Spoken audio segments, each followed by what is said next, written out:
I'm calling because I'm very concerned. We have some actual proof that a trucker may actually be transporting bird flu.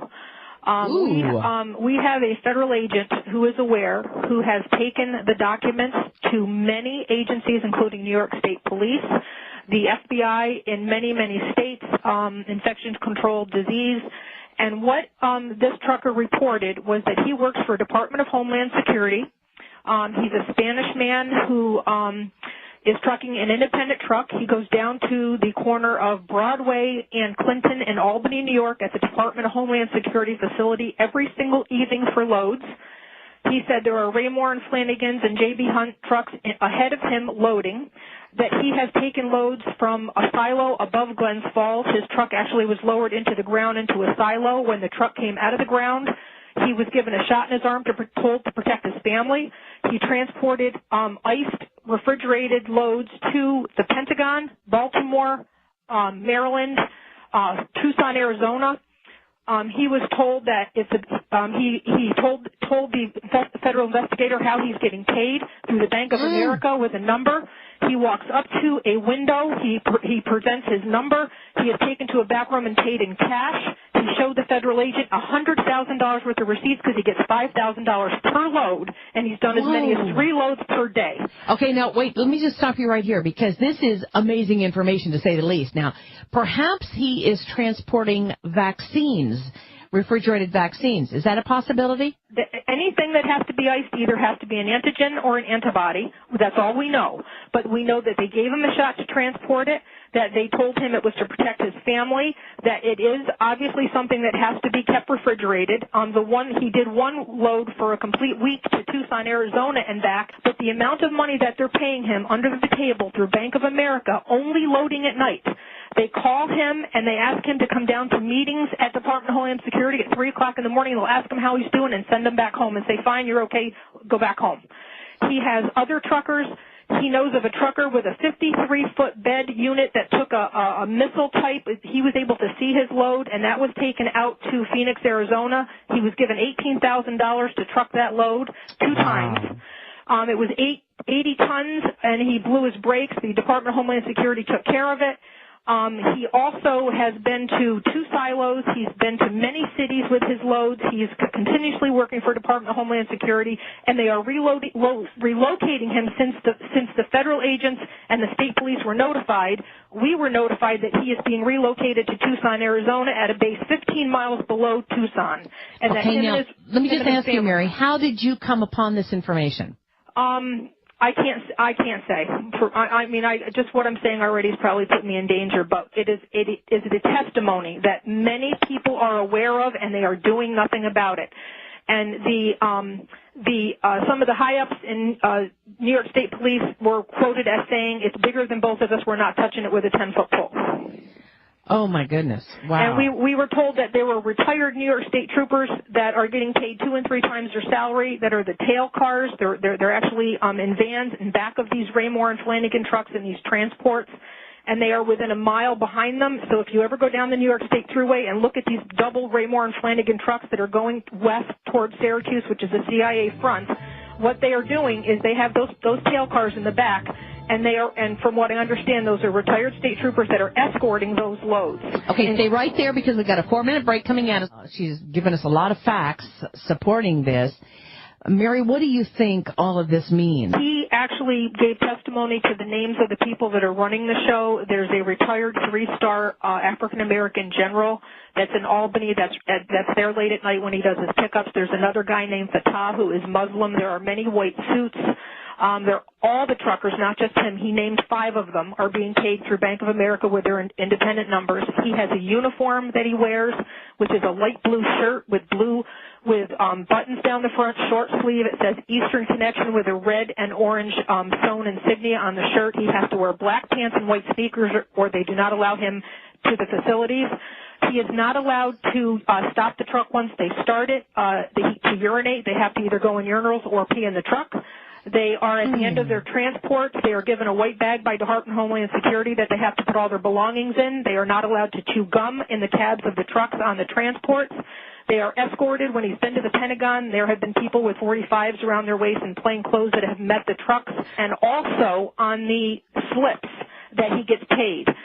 His slips say 30 Carner Road, Albany, New York, to 11 Wards Lane, Menands, New York. And he stated that he has been to neither of those locations, but every single one of his trucking slips for which he gets paid says those addresses. Okay, say that again.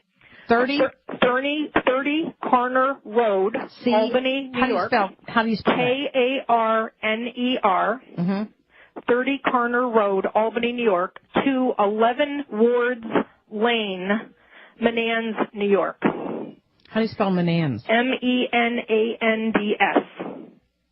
And he's also been transported by Menands police to the city limits when he leaves the facility with a load, and they turn around at the city limit and return as he progresses on with his transport. Okay, now my question is, why did he begin talking about this, or who did he decide to tell this to? Obviously, he knows that he's not supposed to be telling anybody this information. The impression that I got from the agent that I spoke to, because many people got this, I guess they have sent this to a lot of agencies, is he spoke to someone that he knows personally, and he didn't think he was doing anything wrong. He just thought he had a good gig. I think he just thinks he has a good gig with the government. When he was giving the testimony, it was an innocent testimony, and they did not bring up FEMA trains, bird flu, and any of that because they didn't want to tip him off that, that he might be doing something wrong because these people have their claws in him hour by the hour, all day long. Okay. This man said that the government told them that if he's good to them, they'll be good to him, and that they were going to take him to a place called Sandy Point in Maryland on the water for government people where it's safe when this was over, and then they have since sent him now to Tucson, Arizona with his family to relocate him on base housing, and all he has to pay for is food because this investigator has spoken to him 3 times. What I'd like for you to do is call me at the Power Hour, 877-817-9829. If you have any additional information on this or anything that we can do about this, give me a call and stay abreast with me because this sounds pretty discouraging, if you ask me. It's not just that. He's had lead cars that they'll tell him where he's got to go, and he'll be going from point A to point B, and somebody will interrupt the trip and then divert him down a road. He went to Glens Falls, New York, went to a dead-end street by a Stewart's by the Civic Center in Glens Falls, New York.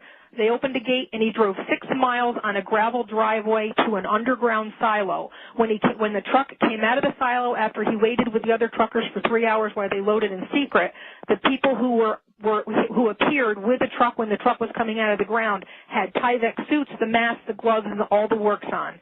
He's also transported at the 109th Air Guard at Stratton Air Force Base. He did do 90 boxes of clear plastic white fluid. He did see that load. Rarely does he see his loads, but apparently he loaded that at the C-130 at the 109th Air Guard. And he's done a lot of loads with these types of things, medical supplies, equipment, but specifically refrigerated to Tucson and to the Pentagon and to Baltimore.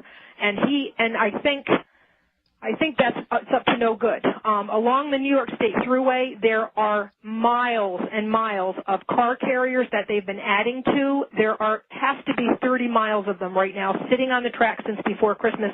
That Thruway, there are miles and miles of car carriers that they've been adding to. There has to be 30 miles of them right now sitting on the track since before Christmas. That could fit my whole city in this thing. Once you get around that bend near the bridge, you'll see how long it goes. I'll keep the camera running. We're at 20 minutes right now, film I've taken.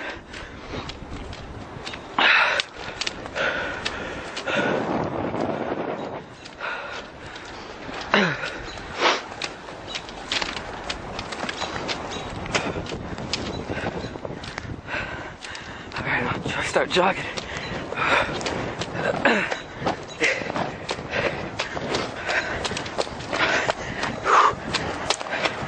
You don't need shackles and benches when you think about it, because who gives a shit? We're all gonna be put in an oven or gas.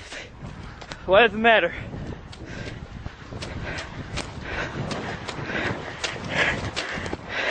Maybe that's what they're planning, I don't even care.